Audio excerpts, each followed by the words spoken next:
Hello दोस्तों, नमस्कार। आशा करते हैं आप सभी लोग बढ़िया होंगे।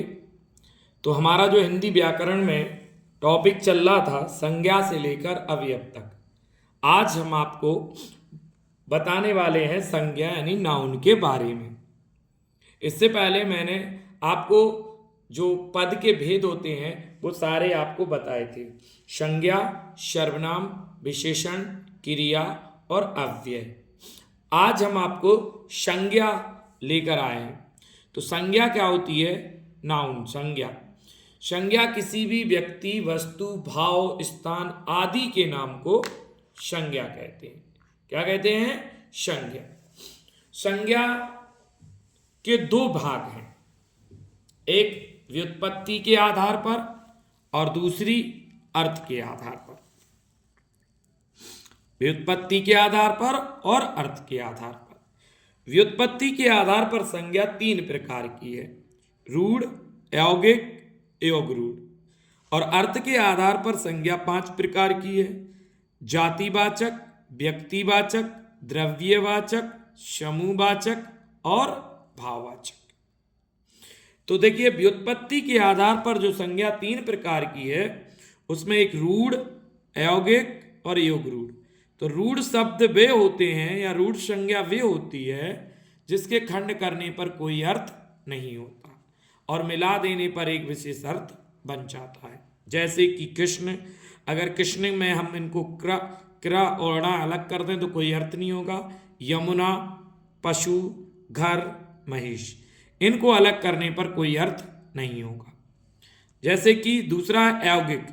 यौगिक शब्द वे होते हैं या यौगिक संज्ञा वे होती है जिनको तोड़ने पर भी अर्थ होता है और मिला देने पर भी एक अर्थ बनता है। जैसे कि पन घट, तो पन और घट दोनों का अलग अलग अपना अपना अर्थ है और एक साथ मिला देंगे तो पन घट का भी एक अर्थ होता है। पाठशाला, पाठ का अलग अर्थ है, शाला का अर्थ अलग है, लेकिन मिला देंगे दोनों को तो पाठशाला यानी वह स्थान जहां पर शिक्षा दी जाती है।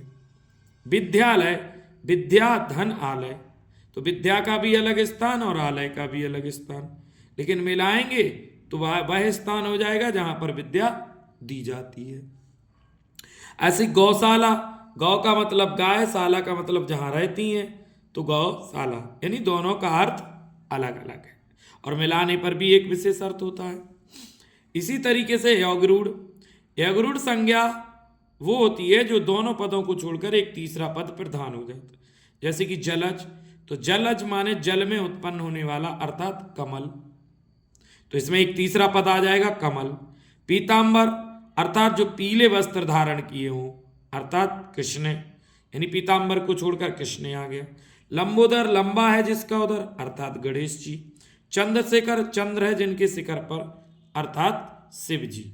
मतलब योगरूढ़ में एक तीसरा पद ही प्रधान होता है। अब बात करते हैं हम संज्ञा की। तो संज्ञा आपको बताई है अर्थ के आधार पर पांच है। पहले आपको व्यक्तिवाचक संज्ञा के बारे में बताते हैं। व्यक्तिवाचक मतलब किसी का भी नाम हो। व्यक्तिवाचक संज्ञा वो है जो किसी ना किसी का नाम, सिर्फ नाम, अकेला नाम ही व्यक्तिवाचक संज्ञा है। जैसे राम, गंगा, पटना, हिमालय। राम भगवान राम का नाम था, गंगा एक नदी का नाम है, पटना एक शहर का नाम है, हिमालय एक पर्वत का नाम है। मतलब किसी का भी सिर्फ और सिर्फ क्या हो, नाम, वो कौन सी संज्ञा होती है दोस्तों? व्यक्तिवाचक संज्ञा होती है। और जातिवाचक वो पूरे जाति का बोध कराती है, उस संज्ञा को हम जातिवाचक संज्ञा कहते हैं। जैसे नदी, तो नदी में देखिए किसी नाम नहीं दिया, यानी सारी नदियों की जाति का बोध करा रहा है नदी शब्द। ऐसे पर्वत, पर्वत में भी किसी पर्वत का नाम नहीं दिया तो सारे पर्वतों की जाति का बोध करा रहा है पर्वत। लड़की, किसी लड़की का नाम नहीं दिया यानी सारी लड़कियों की जाति का बोध करा रहा है लड़की शब्द। लड़का, लड़का भी सारी जाति, सारी लड़का जाति के नाम का बोध करा रहा है। यानी नाम नहीं हो, उसकी जाति से उसको पहचाना जाता है तो वह जातिवाचक संज्ञा होती है। जैसे देखिएगा एक शहर, हम शहर लिख देते हैं तो शहर किसी का नाम तो है नहीं, किसी जगह का नाम तो है नहीं, तो शहर क्या है, सारे शहरों की जाति का बोध कराता है। तो व्यक्तिवाचक में नाम होता है और जातिवाचक में उस पूरे समुदाय का बोध होता है, वो जातिवाचक संज्ञा कहलाती है। दूसरी है द्रव्यवाचक। द्रव्यवाचक संज्ञा में आपको क्या करना है, जो ठोस द्रव्य गैस वाली वस्तुएं हैं वो सब द्रव्यवाचक संज्ञा में पहुंचेंगी। जैसे कि भैया लोहा, चांदी, सोना, पत्थर, ये ठोस में आ गए। द्रव्य में आपका आ जाएगा घी, दूध, दही, पानी, तेल, ये द्रव्य में आ जाएगा। गैस में ऑक्सीजन, हाइड्रोजन, नाइट्रोजन, ऑर्गन, ये सब गैस में आ जाएंगी। तो द्रव्यवाचक संज्ञा में ठोस, द्रव्य, गैस तीनों वस्तुएं शामिल होती हैं। अगली है समूहवाचक। समूहवाचक जो पूरे समूह का बोध कराए, जो शब्द पूरे समूह का बोध कराए, वो कौन सी संज्ञा होती है दोस्तों, समूहवाचक संज्ञा। समूहवाचक संज्ञा, जो संज्ञा शब्द किसी एक व्यक्ति का वाचक ना, किसी एक व्यक्ति के बारे में ना बताकर पूरे समूह या पूरे समुदाय के बारे में बात करे, उसे समूहवाचक संज्ञा कहते हैं। जैसे वर्ग, वर्ग देखिएगा, एक आपका जो है चार भुजाओं का समूह भी होता है वर्ग। दूसरा किसी का भी वर्ग, जैसे ये संघ वर्ग, आरएसएस का वर्ग, तो ये पूरे वर्ग यानी टीम। टीम भाई एक दो लोग, एक लोग से तो बनती नहीं है, बहुत सारे टीम में लोग होते हैं, तो समूह का बोध। सभा, सभा भी ऐसे ही है, समिति भी, आयोग भी, परिवार भी, जो किसी एक सदस्य या एक व्यक्ति का बोध नहीं कराते, बहुत सारे व्यक्तियों का बोध कराते हैं, वह समूहवाचक कहलाती है। अगला है भाववाचक। भैया भाववाचक थोड़ा आपको ध्यान से समझनी है, तो भाववाचक संज्ञा के बारे में हम आपको नीचे विस्तार से बताएंगे। देखिएगा, ये है भैया भाववाचक संज्ञा।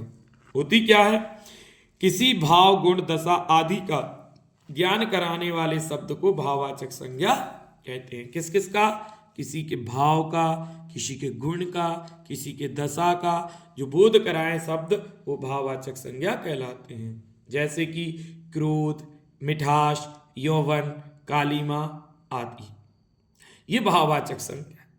अब भाववाचक संज्ञा बनती कैसे है भाई, देखिए, भाववाचक संज्ञा का निर्माण जातिवाचक संज्ञा, सर्वनाम, विशेषण, क्रिया अथवा अव्यय में कोई प्रत्यय जोड़ दें तो कौन सी संज्ञा बन जाती है, भाववाचक। किस किस में जोड़ना है, जातिवाचक संज्ञा में, या सर्वनाम में, या विशेषण में, या क्रिया में, या अव्यय में।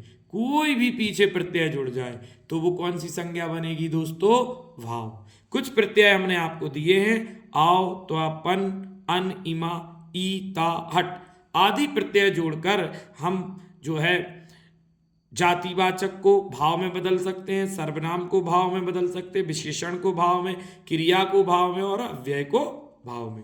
जैसे कुछ एग्जाम्पल के माध्यम से हमने यहां पर इसको समझाया है। देखिए दोस्तों, यहां पर जातिवाचक संज्ञा दी, पुरुष, नारी और गुरु। पुरुष में त्वा जोड़ा, पुरुषत्व हो गया, नारी में त्वा जोड़ा, नारीत्व हो गया, गुरु में त्वा जोड़ा, गुरुत्व हो गया। कौन सी संज्ञा बन गई, भाववाचक। पहले कौन थी, जातिवाचक, अब क्या बन गई, भाववाचक।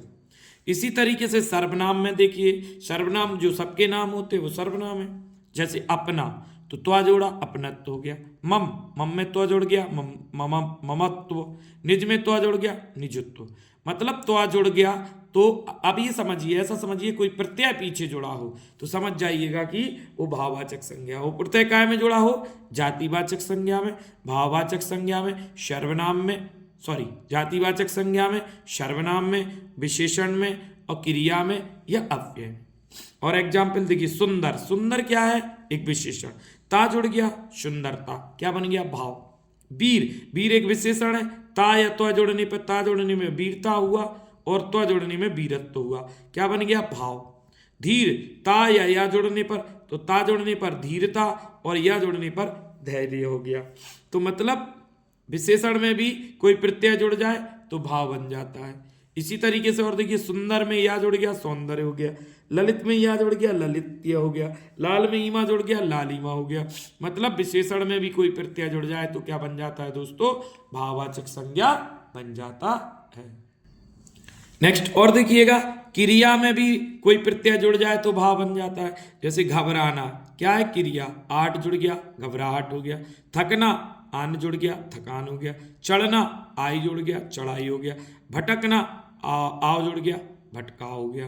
मतलब क्रिया क्या होती है, जिसके पीछे ना जुड़ा हो और जिससे किसी काम के होने का बोध होता है, वो क्रिया है। और क्रिया में कोई प्रत्यय जुड़े तो वो भाववाचक संज्ञा बन जाती है।